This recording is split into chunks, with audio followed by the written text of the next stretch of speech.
What makes us work together very well is I give him space. When he says, Mom, today I feel tired and I want to go and rest, I'll tell him, go and rest. Wow. If we don't have so much work in the shop, I would let him go. And if I feel like today, Gerald, today I don't feel like coming to the shop, he would be there to do whatever. And then when it comes to something that he wants, and he tells me, Mom, out of this order, I would want to buy a shoe. I would buy a pen. I want to buy this. I would let him do it. Yeah. Only what helps us is the dialogue. We sit down and discuss. Because what I know is he's a Gen Z. He would want to maybe buy an earring for a girlfriend. Would I be following to say, yeah, ile pesa ilienda wapi? One thing, he's very honest that I don't have any questions about ile pesa ulipata ilifanya nini, or like when I travel I come back and start asking the neighbors, muliona akibek? No, because he personally tells me, he records everything down, and it's been easy working with him. I want to say, if somebody tells me to be baking with him forever, I would do it. There's nothing great you can give to a child other than education. And if Cakes did this to see Gerard through, because the father was retrenched when he was in Form 3, and so I took over from there. You can imagine now from Form 3 to Form 4. Very crucial, yeah. Yes, and then now he went to college. So if the Cakes enabled me to take care of his school fees, I think that is one big thing that I would say Cakes did for me.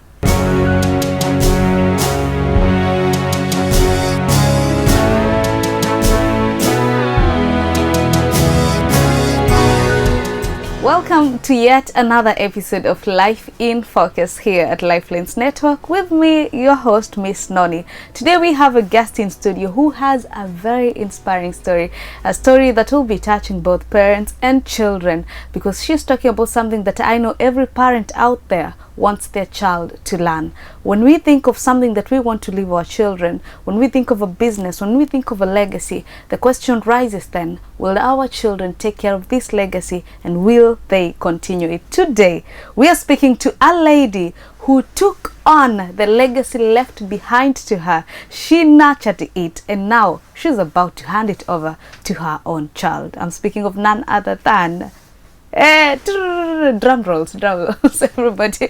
Welcome in studio. Asante sana kwa kuja. Thank you. I want you to introduce yourself.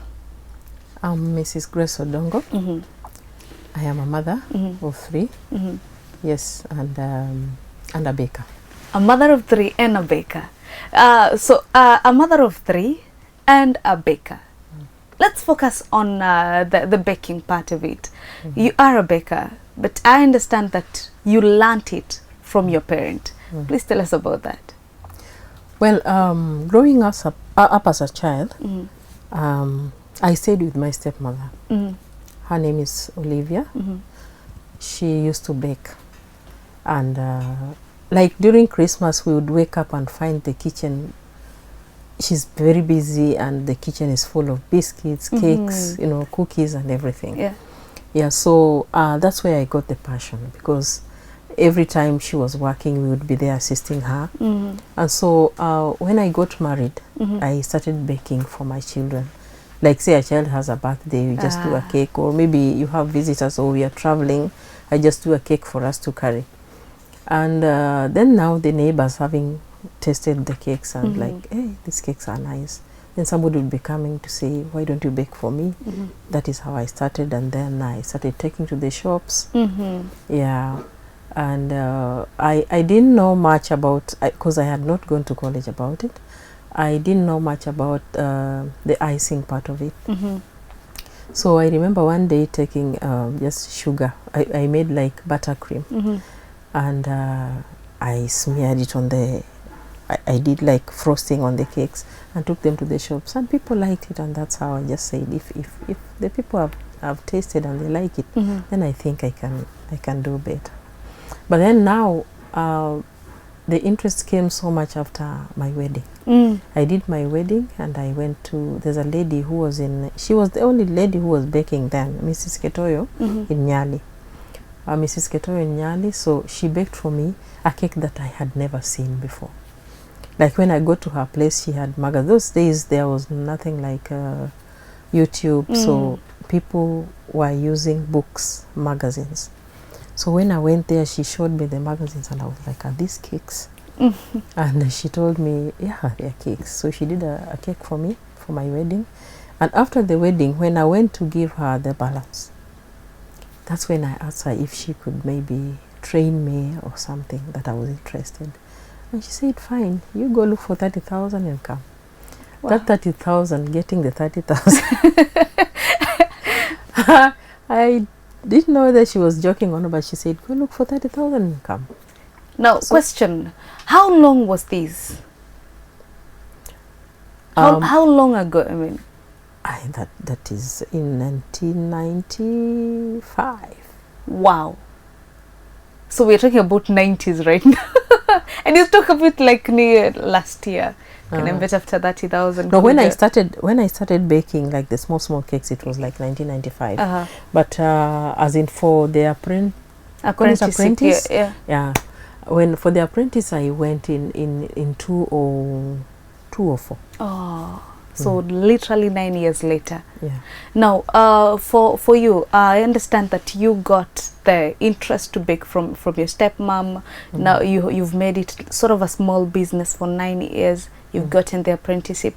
When was that moment you realized that you would actually create a business that would, you know, raise your children and do everything for you? Now that interest came when the father left his job. And he went for a business which did not work out. He was working in Tamarind, so he left here, went to Nairobi to start some business that did not materialize. Okay. So then I had to now step in and see what to do, because the kids were in school. They were in primary. Gerard was literally in nursery. So somehow I had to do something. Yeah, to just keep up the family. Now, take me back to that moment of opening Gracie Premier Cakes. The first moment. I want to say the birth of it, because I understand from 1995 to 2004, you're a home baker. Yeah. Just doing small orders. But you have decided to take this on another level. What was that like, and what was your greatest fear? What were the struggles back then? The struggles back then were getting clients, because now, like the Mrs. Ketoyo, she was the only one. And she was like all over. Everybody was talking about Mrs. Ketoyo. And which is what actually gave me a lot of marks, people knowing that I was trained by Mrs. Ketoyo. And I was really working. I worked for her. Let me say, she trained me for 1 year. Then I worked for her for 1 year. Then now I started to do it on my own. But I started baking at home. And I started the baking business at home with 50,000 shillings. Wow. 50,000 shillings. I made an oven for 26,000. A Juakali one, for that matter. Yeah, Maka. Yes. So, and the rest of it, I bought the other items. That's how I started at home. But now the people who saw me baking at Mrs. Ketoyo's place, whenever they called, I would tell them I'm no longer there. But they kept on saying, we want you to do it, because you are the one who are, just like he's the one who is baking now. Yeah. I used to do it at Mrs. Ketoyo's place. So they were like, you are the one we want. We want you to grow. We want to grow you up. Yeah, so the clients kept on coming at home. Yeah. Then time came when now I was feeling like the house was, my husband had no privacy, the children. Yeah, the time when they're supposed to be doing their homework, clients are coming. Yeah. My husband wants to watch the tele, he cannot, because I have clients. We even, you know, sometimes you even quarrel about it. Why can't you tell your clients to come after news and this kind of things? So that's when I started thinking of, I thought of now a bigger house rather, where I would have like space for baking. So we were in Kongowea then, so we moved to Kiembeni. Yeah, a 2-bedroom house, and now we had a workshop. Then I had a workshop behind the house. That's amazing. So now you when you were introducing yourself, you said that you are a mother of 3 children. Yes. Among the 3, would you say that they all took that passion for baking? It's just 1 or 2. Tell me something about that. Now the 3 of them, the firstborn is so much into business. Yeah, as in getting self-employed. That's what that was his wish. He even went to Dubai, came back, and is now doing his own things in Nairobi. The second-born is an event organizer. He is in Nairobi. Yeah, he does photo shoot. He does photography. Photography and video, and he does editing and all that. And he's an event organizer as well. Okay. Yeah, so then they didn't have any interest. Even Gerald, he didn't have interest. Like I could be in the workshop baking and they would all be sleeping. And I would, there are times when you have so many orders that you can shut till morning. Yeah. None of them is coming to even say, Mom, can I help you do this? So I was like, honestly speaking, what kind of children do I have?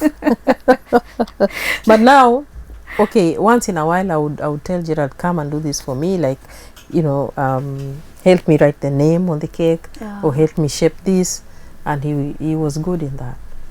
And they really helped me because initially when I started I didn't have a mixer, so it was a thing of Joe Koro,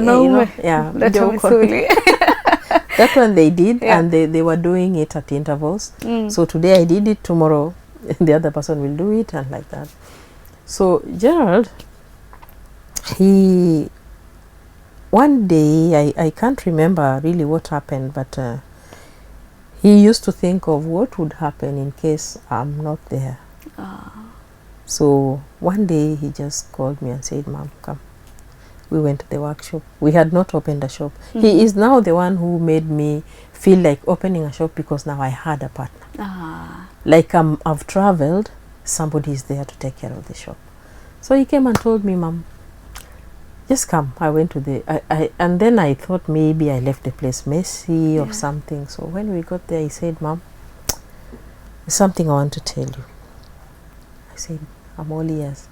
And he said, I've been thinking of what would happen to all these things. God forbid, but in case you're not there today, what would we do with these things? So I think I've developed interest in baking. Wow. I was like, finally. I told him I've been asking myself that question, but I didn't know whom to ask. So I decided to go on my knees and ask God. So that's how, and immediately I started looking for who would train him. Then there was a lady, she died, which year? I think it's 2 years now. I decided to call that D because I was following her, and she was doing very, very nice cakes. And again now, for the age of Gerald, it's not a thing of teaching him what you learned in 1900, but now teach them what is trending and what is in the market. So I called the lady and she said, fine, come with the gentleman, let me talk to him. So when we went to Dee's place, he actually asked him, have you come here because you have passion or your mother is forcing you? And until he actually answered and said, I have passion. That's when I knew he was serious. He was serious about it. Yeah. So that's how it started with Gerald, and they organized themselves, and Dee said that the baker said he would tailor-make something that would suit him. Yeah, and that's how we started and went for training. So what happened is, after Dee trained him, I think for a month and a half, the things that I didn't know, I wasn't a fresh cream person. I used to do fondant. So now he came in with the fresh cream. Yeah. So new ideas. New ideas. Making edible lace, those things. Making peonies, edible flowers. Now he, instead of, and when I took him for that training, I was to go to Nairobi myself. Yeah. To get the same training. To get, just to get a notch higher. Yeah, but then I said if he's interested, I'd rather let him know. The fresh mind now, whatever he gets, he will come back and we share. Yeah, so he came back with so many new things that he taught me how to do peonies. I only used to do roses. All the time, roses, edible roses. So he came with peonies, lilies, and the rest of them. Edible lace. And then he also did pastry. Now he came and taught me how to do pies and the rest of them. I love the fact when you say he taught me, it's really inspiring because when I think of our parents, it's very hard for them to accept that we can teach them something. So that is something that they should take home, that, you know, it's possible for a new blood to come in with new ideas and to actually teach them and grow the business to greater heights. Now, in the beginning when you were starting the business, I know it's a challenge. Right now we have so many bakers, very passionate bakers, but they are struggling with making baking a business. I know how to bake a cake. I know how to decorate a cake, but how do I make it now a business? You have succeeded in that. What would you tell such a person? What people need to do here is just get serious and don't look at larger margins. Look at growing your business other than the profit part of it. Because even as we work with him, I wouldn't say that we have been making so much money. But now concentrate on what you're getting and make good use of the little money that you're getting. What I tried to do even before he joined is I don't go for things that I know I cannot. And I go at my own pace. Like, you know, that baker is driving a car or bought a car. I don't look at that. I take my Uber or I even borrow a car from my neighbor because that's what I can manage at that time.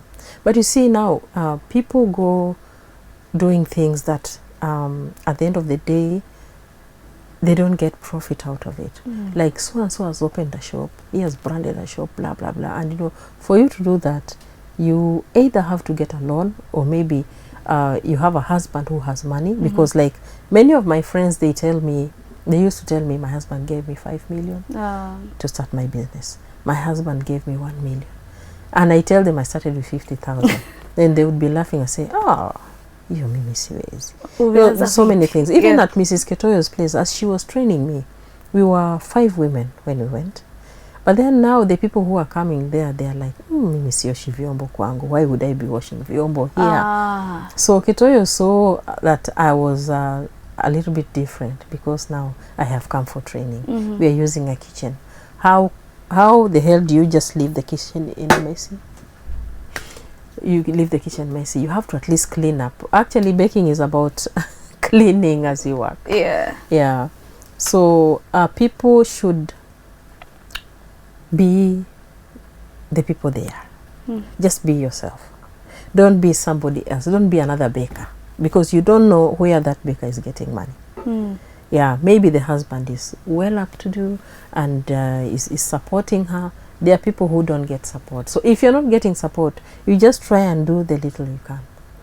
Even when we opened the shop that we opened in Kiembeni with him now, we really branded the shop. But even after branding, there was no business. We did a lot. We put tiles and the rest of them. So you can imagine the money that we put there. It is not our shop. We are paying for it. The owner does not understand even that she's supposed to give you back the money when you're leaving the shop. So when we went to Utange, we left because there was not business in Kiembeni. So when we went there, we thought it would be so much different from Kiembeni, but we can't compare. At least there was the profit margin raised kidogo, and we had a rise in the profit margin. But still, now immediately we went to Utange, Corona came. No, before we went to Utange, Corona came. My father died, and he died 2 weeks after Gerard had graduated. After Gerard finishing with D, you know, the baking. And then he also looked for, I think, is it Abdul Swamad was sponsoring youth. I don't know how he got some connections he went for the training, and now he did pastry and cakes again. Mm-hmm. Yeah. So when he came, now he could do samosas, he could do pies, he could do what have you, and that's now when I started learning from him. So 2 weeks after that graduation, my father dies. I go home and I get locked down for 1.5 months. Wow. There was nothing like gari kukuja Mombasa ama kuenda wapi. In fact, there was no even flight. By the time we go to when I was on my way to the airport, that's when they announced the lockdown. So I stayed in Kisumu. For the 1.5 months, he managed the business. Wow. And he managed it very well. And I wasn't telling people that I was not in Mombasa. Somebody calls, places an order, I call him and give him the order. Mm-hmm. And he does it. And he executed. Actually, nobody complained. Mm-hmm. Only that they would come and say, okay, hajafanya kama wewe, but he has really tried. So the 1.5 months gave him a lot of practice and made him so much mature in baking. Yeah. So and, we should thank Corona for that. Yes, I think we should thank Corona. That one gave him a lot of encouragement that he can manage so many things alone. That's really because really he did cakes in my absence, even for Kenja. Wow. That's amazing. Yeah. Now, a question I know all the kids watching me will be asking. There is the aspect of when we work with our parents, they do not pay us. How are you navigating that with your son? Now, one thing, if you want to work with your parent, number one, forget about the payment first, and look at what you're getting. Okay. The training itself. Are you even are you doing well, as in have you gotten to where you wanted to be as a baker? And what we do with him concerning what we get is we sit down, we actually discuss, even the Bama Awards, we sat down, discussed and decided on what to spend and what we were going to make and what have you. So when you get an order, you sit down, write down everything. You get to know what you have spent, the expenditure, and then you know this is what we spent, this is the profit. This profit that is remaining, if there's anything he needs, and he says, Mom, I want this, I always let him do it. Yeah. So, and then because he's seeing you're doing the maths here, if ni shilingi 200 imebaki, ingine anataka ya 4 na 5 nitamtolea wapi? Anaona ile iko hapo. Yeah, so and he has been so understanding. When the profit is there, he knows. When we have gone at a loss, he also understands. And he is not a nagging person. Yeah, very understanding. And given that this is what has brought him to where he is, he really understands. We've never had quarrels on how to handle money, because even when I was on lockdown, he used to receive money, send me money home, and still take care of. The father wasn't working then. He had been retrenched when he was in Form 3. So he was taking care of the father and sending him some little money home. When he has not sent money, I would understand. And he would tell me, Mom, it is so bad that I can't send you anything. Yeah. So we've just been sitting down and doing our math and see what to give him, what to remain with, and what to have in the shop. You know, you are making it sound like not just a parent-child relationship. It is now a business partnership. Yes. Where you get to understand how things are going, and you make decisions for the business, for the family. That's really inspiring. I feel you actually don't put him there like. Yeah, my son, I took you to school and now you have to do this, I don't have to pay you. Yeah. Those kind of things. I think that's old-fashioned. I love that. She thinks it is old-fashioned. Yes. Have discussions with your children. Now, moving on. I know we will be discussing with him about Bama Awards and how he got to what was the experience for him, all that. We will discuss that with him. But for you personally, what was the feeling seeing your child competing? Before I get to that, have you ever competed in any competition yourself before? For cakes, no. No. So this was the first competition for the both of you? Yeah, this was the first competition. Wow. No, but there's a picnic, cake picnic that he attended in Nairobi. He's the one who went, so he went with a cake. He knows what he experienced there. Then we had another one here. What was I can't remember what was the contest name? I think it was a cake picnic again. Yeah, the one that took place in Ratna. Yeah, so from Nairobi. One thing, when he went to Nairobi with the cake, he carried a cake from Mombasa. We did a pot. I enjoy doing African themed cakes. We didn't do, we almost did an African heart, but we said it would be too common. So when he went to Nairobi, the people who received him were like, you mean you carried a cake all the way from Mombasa? Oh, I mean, the rest of them, and they ran into, you know, Naivas and Carrefour and bought cakes and brought. Yeah. So he was telling me, Mom, the moment I got there, I was told to place a cake somewhere, and I never saw that cake again. I was like, huh.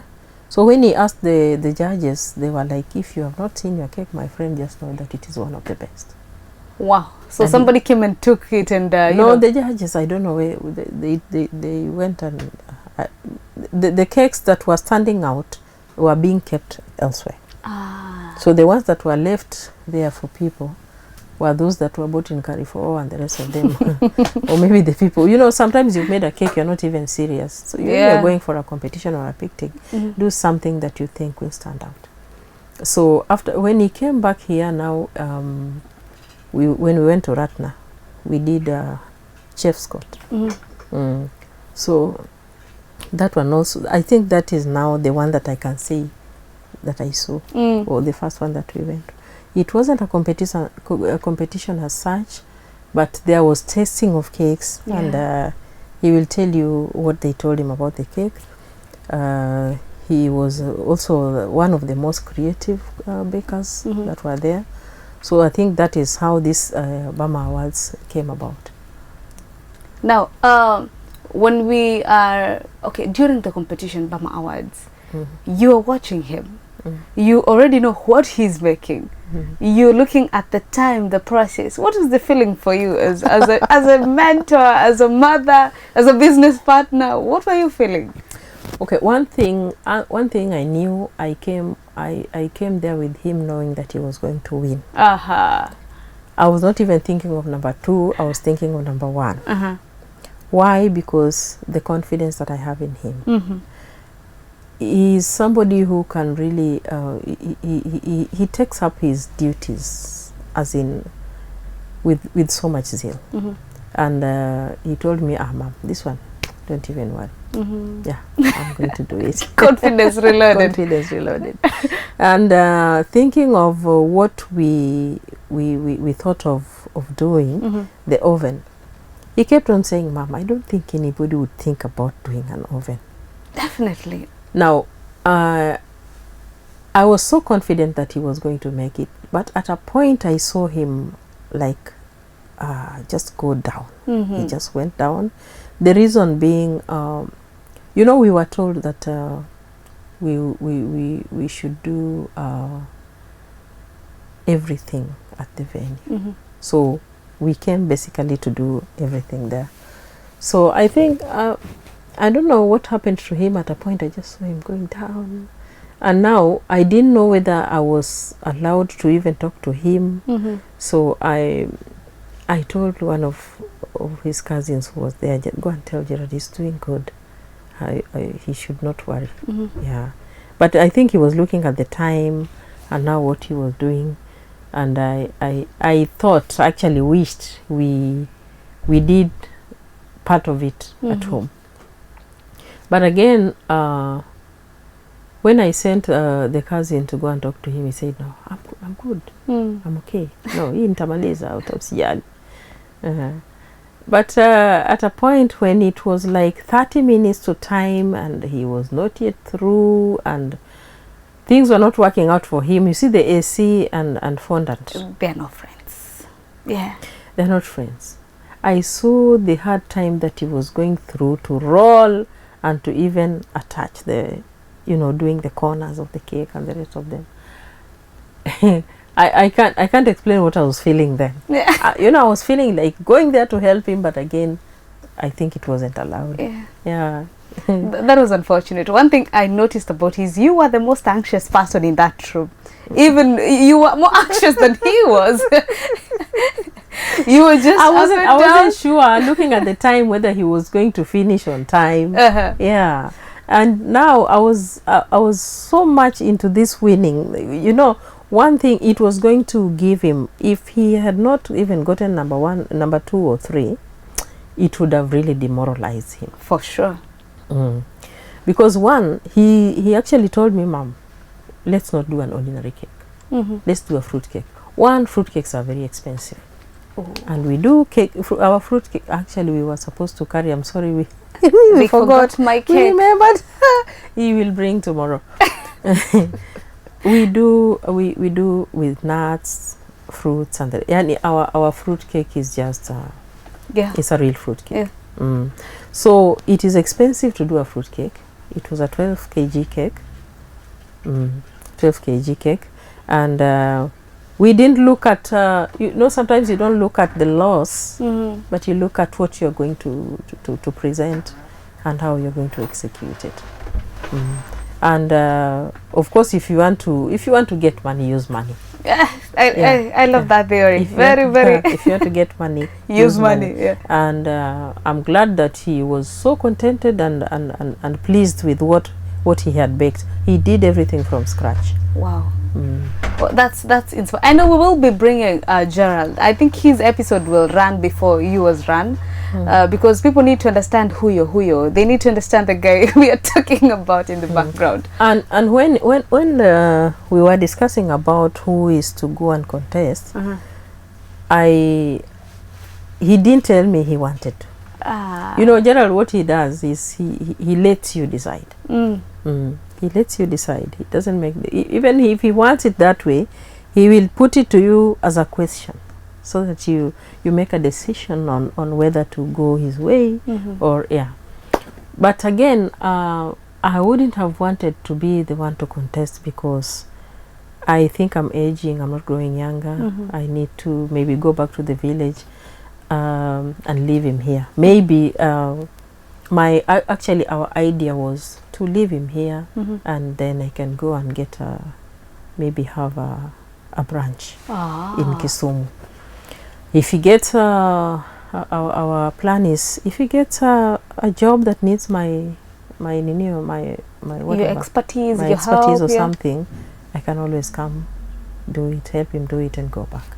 If I get a job there that needs his expertise, I would always tell him to come.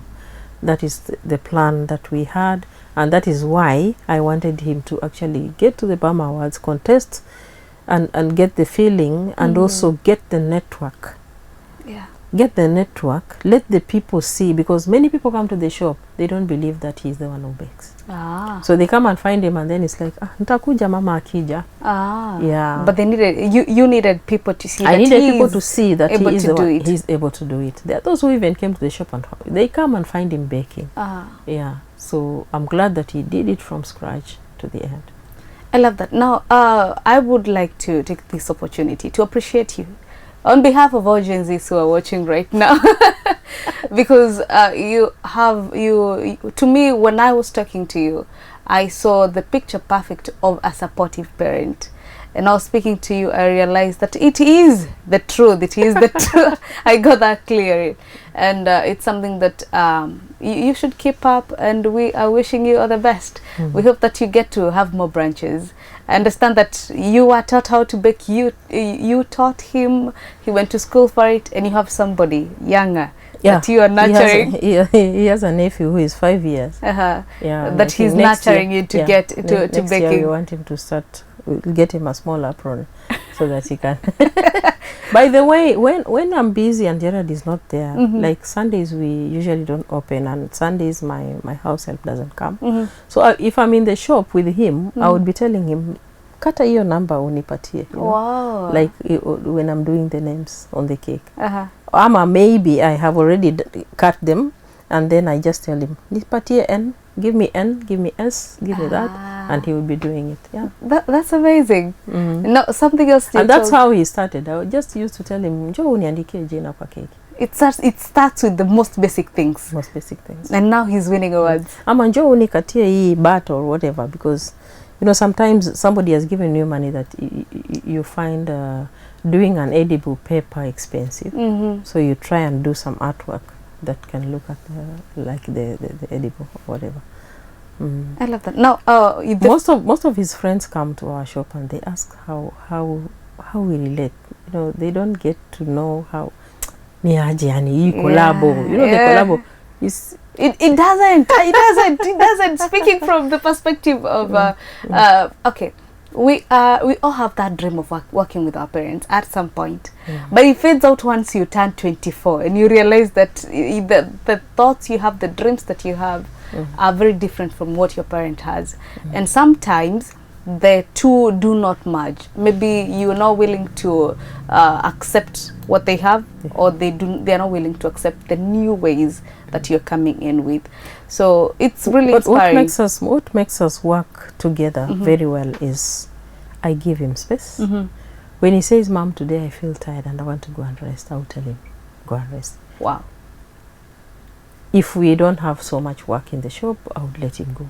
And if I feel like today, Gerald, today I don't feel like coming to the shop, he would be there to do whatever. And then when it comes to something that he wants, and he tells me, Mom, out of this order, I would want to buy a shoe. I would buy a pen. I want to buy this. I would let him do it. Yeah. Only what helps us is the dialogue. We sit down and discuss. If we get any order before we do it, we sit and discuss. But there are those ones that he gets maybe quarter, nusu nini. Those ones, he just comes and does them. No questions. No questions. Because what I know is he's a Gen Z. He would want to maybe buy an earring for a girlfriend. Would I be following to say, ile pesa ilienda wapi? One thing, he's very honest that I don't have any questions about ile pesa ulipata ilifanya nini, or like when I travel I come back and start asking the neighbors, muliona akibek? No, because he personally tells me, he records everything down. It's been easy working with him. I want to say, if somebody tells me to be baking with him forever, I would do it. He's very responsible. He keeps record of everything, and yeah. I love that. I've learned actually so many things from him. I think we've gotten to understand Gerald a lot more from you before we even get to talk to him at this point. But it's really inspiring. Now, the last question before we go on a break, Kiasi, is you talked to me about the recipe of the cake that you baked during the awards, that he baked during the award. And it's a recipe that he got from you. That was passed down by your stepmother. Yes. Please tell me about that.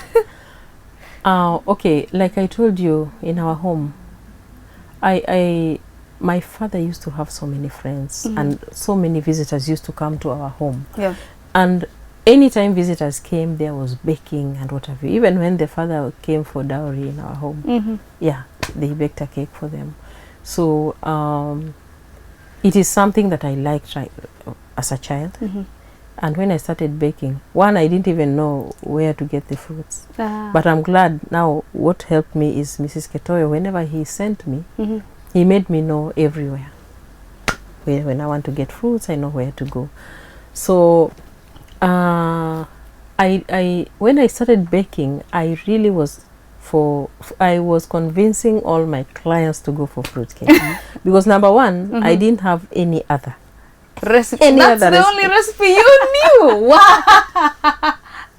That's the only recipe I knew. And then I knew this Madeira, just the normal cake that you just use lemon and lemon, orange, and whatever. Yeah. So it is a cake that has run in the family, and when I started baking, I also started using it. And when I go to Mrs. Ketoyo, one thing I found is that she was also baking more of fruit cakes. So Mrs. Ketoyo's cake, then somebody told me about an Indian lady who was also doing very nice cakes, fruit cakes. So the recipe that I got from Mrs. Ketoyo, the recipe I got from my mother, it didn't have nuts. It was just sultanas and raisins. But she used to use groundnuts. Even Mrs. Ketoyo was using groundnuts. Almost more or less, only that she was adding now vanilla, which I didn't see my stepmother use.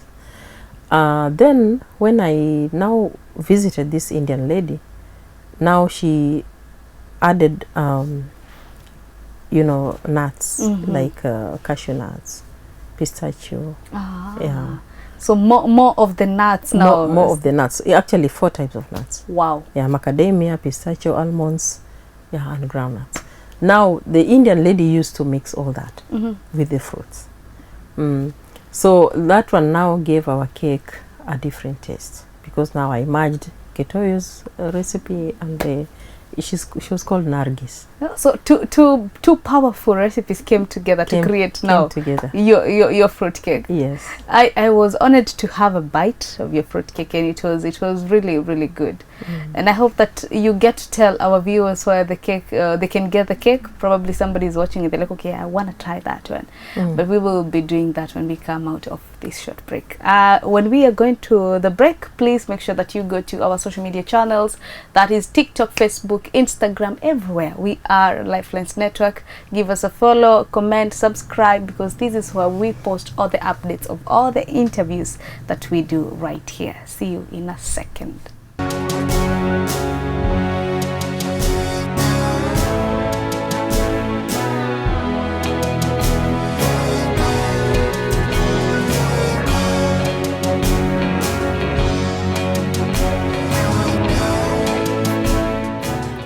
Welcome back to Life in Focus. Earlier on, we were talking to the founder of Gracie Premier Cakes, and we got to hear about her journey from the beginning to the point where she is right now, the amazing things that she has done, her relationship with her son Gerald, who emerged second best baker in the Bama Awards 2025 that were completed recently. So we're here in the last segment of this show to get to understand her better and know what has been the greatest thing that has happened in her career and what she's planning for the future.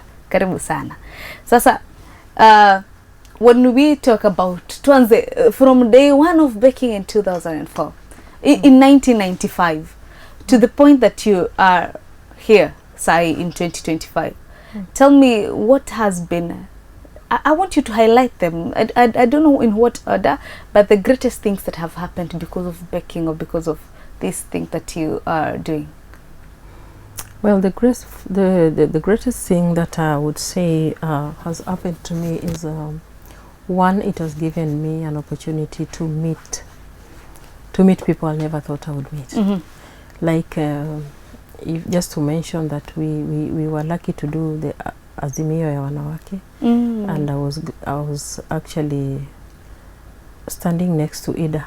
I never knew I would even step next to her. But your cake took her to Ida. We did a cake that now I had to set the table. You see, like when they're giving their speech, usually after the speech they go. Yeah. So umekwa rada yani. Mama hapa akimaliza tu, go up there and set the cake. So I had to, like, she was actually leaving and I had to like go and tell her, kindly please come back, we have a cake here.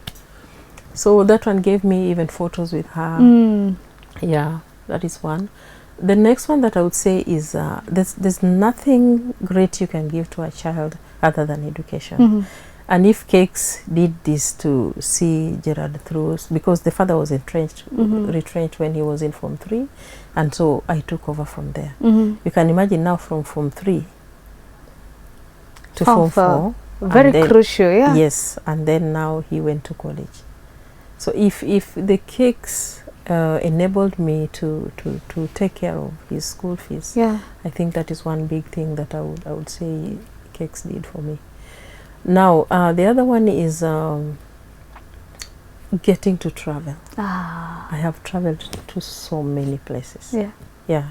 Just to mention a few. I've been to Kitui, I've been to Uganda, I've been to Tanzania, I've been to like now, out of Mombasa, I've been to Voi, Mugangenyika, I've been to Kakamega, I've been to Migori, yeah, I've been to Kericho, I've been to so many places because of the weddings, many weddings that I serve. All right. There's one group that I was introduced to. I did one cake for people in Imali, and they said, now if you do this cake, if it comes out well, get to know that you will do 15 consecutive weddings. Wow. And when I did that one wedding, the entire group, there were 15 guys, the entire group took cakes from me.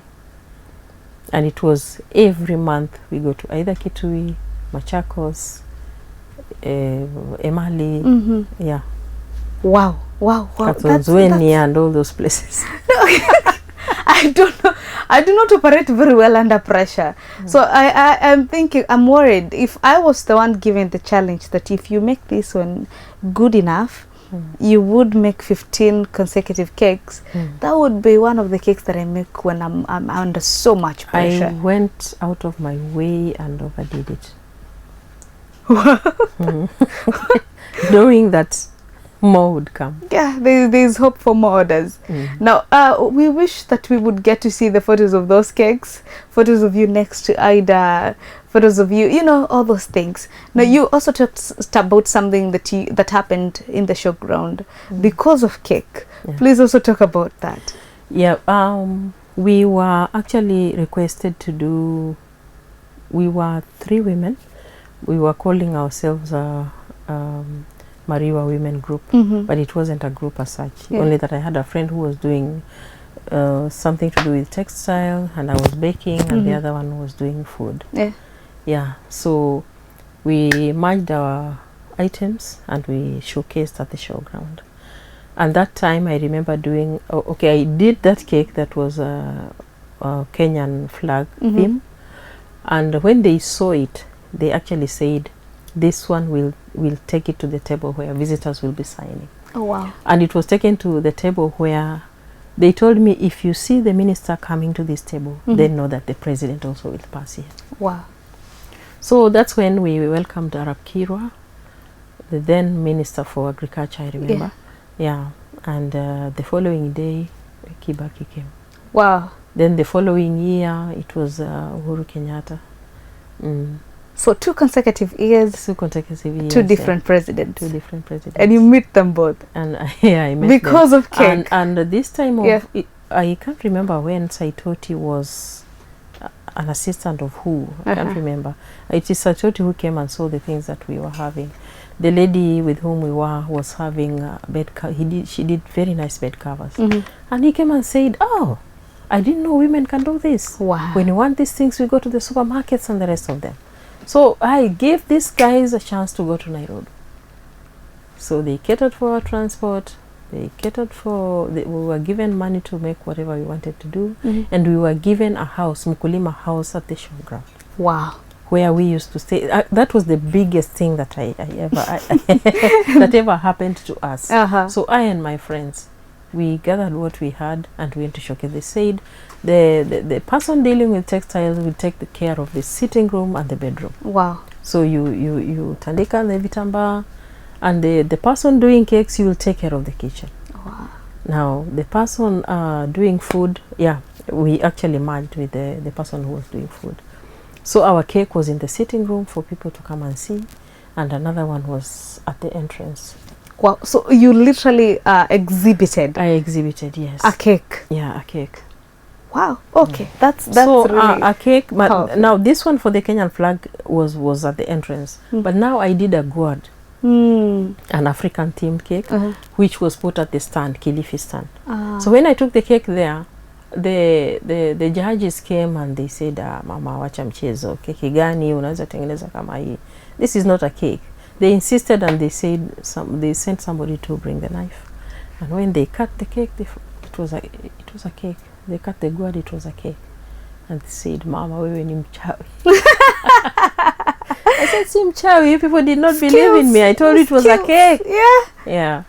And after the show, I think a friend of mine saw a cake, and there was a Ghanaian who was marrying a Kamba lady. So they said this would really go well with the people who are coming from Ghana. So we did a chondo, and we did a guad, and the other one was an African hat. Wow. So until the time when they were cutting the cake, that's when the groom, not even cutting the cake, because they cut the chondo.